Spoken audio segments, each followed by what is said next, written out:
A fool and his money are soon parted. Hello and welcome to the Durham Talents channel. My name is Jesse Durham. I'm Jacob Durham.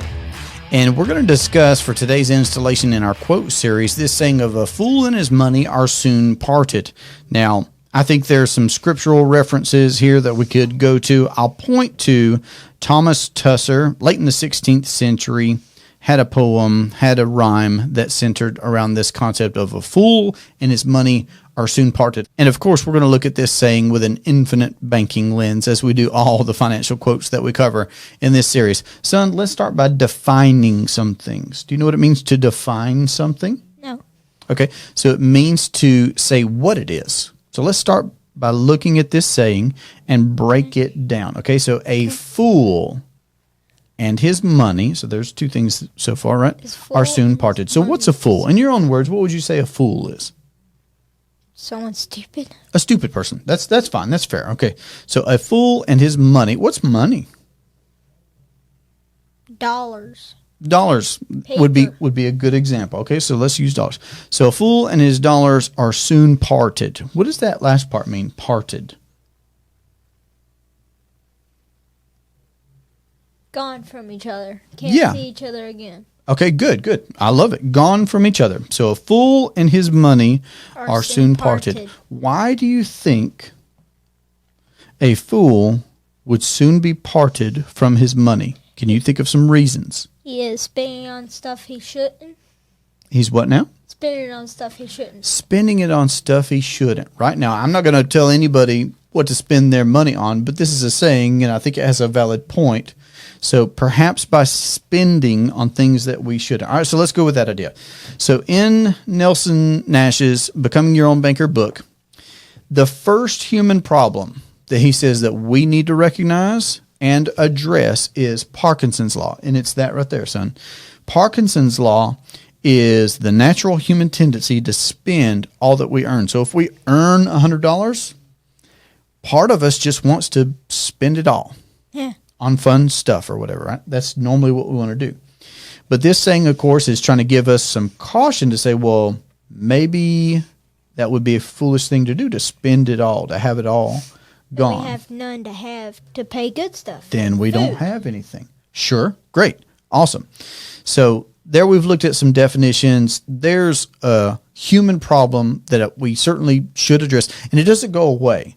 That's not something that you can address one time and then it's fixed for all time. No, we have to address Parkinson's law, that natural human tendency to spend all that we earn. Cool. So a fool and his money are soon parted. So now let's talk about infinite banking then.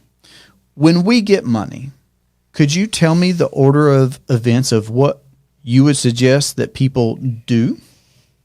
So when they get money or when we get money, what do you think we should do first? What do you think we should do next? We should, when we get it from working or whatever, we should put it in our policies, and when it's grown, put some in church.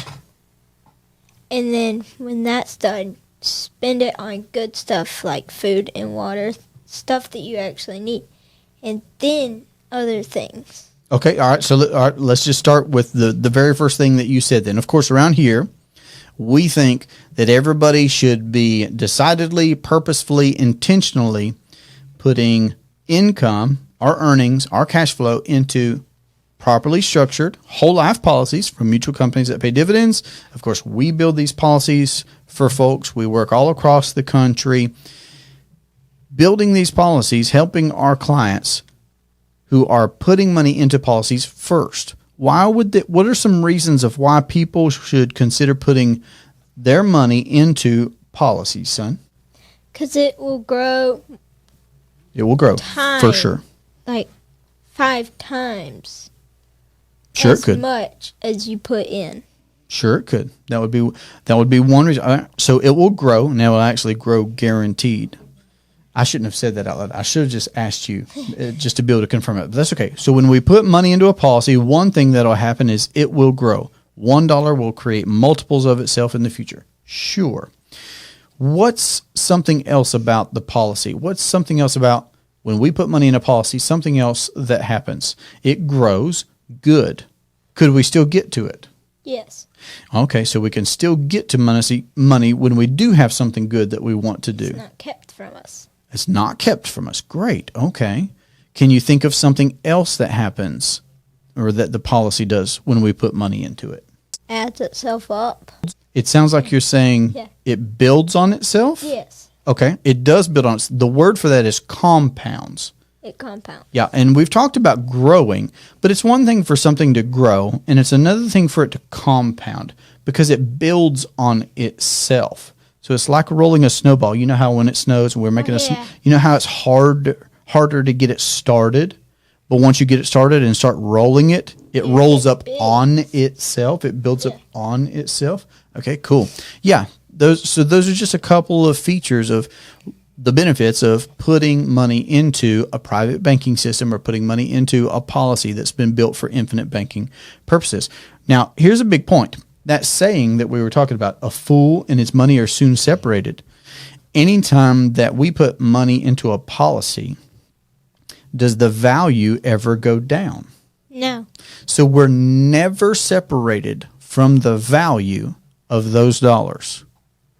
So I think that's the simplest, most straightforward, and profitable way for us to interact with our cash flow is to dedicate it as much as possible, as soon as possible, as often as possible, as wide as possible, as deep as possible over the generations, etc.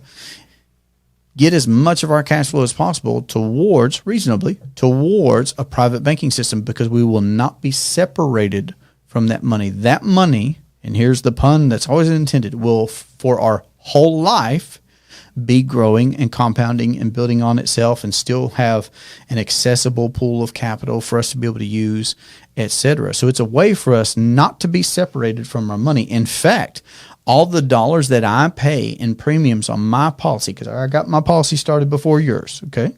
Yep. So I got my policy started in 2016. My very first one, I believe yours got started in 2019, 2020, somewhere around there. Okay. All the premium dollars that I've paid into my policy, when Daddy graduates, I'm going to use Nelson's word right there, but when Daddy passes, okay, when Daddy goes to be with the Lord, all the dollars that I've paid into my policy are then going to be able to go to the family, and they'll be able to go into your policies, and then that can grow and scale for your children and beyond and beyond. So it's education, it's a mindset, it's a vision, it's a philosophy first and foremost is what I'm saying. This structure that I have from infinite banking, I picked up from seeing a presentation, which we have on our website. Where's our website, Jacob? DurhamTalents.com. Yep, DurhamTalents.com. We've got a presentation on our website, much like the one that I saw for the first time in 2015 when I got exposed to this idea of not separating myself from my money, but rather keeping it working for me for the whole rest of my life. And then I got into this book, Becoming Your Own Banker by R. Nelson Nash. And that's just been the lifestyle. Like I would say, being foolish can be a lifestyle. This is just the lifestyle that we started to cultivate in our household where, hey, priority number one for us is to build the private family banking system so that we're not parted from our money, so that the next generation doesn't have to start from scratch, but we've rather leveled up the starting point. So this has been a lot of fun for me to have you here today, Jacob. Thanks for being in on this podcast episode with me. Tell the folks again the website where they can get in touch with us. DurhamTalents.com. Awesome. Fantastic. So this has been a pleasure for us. We look forward to that next conversation. Have a great day. Take care. Kids. It's British. Scottish. No, Scottish. Yeah. Let's go. Or you practice. Beep, beep, beep.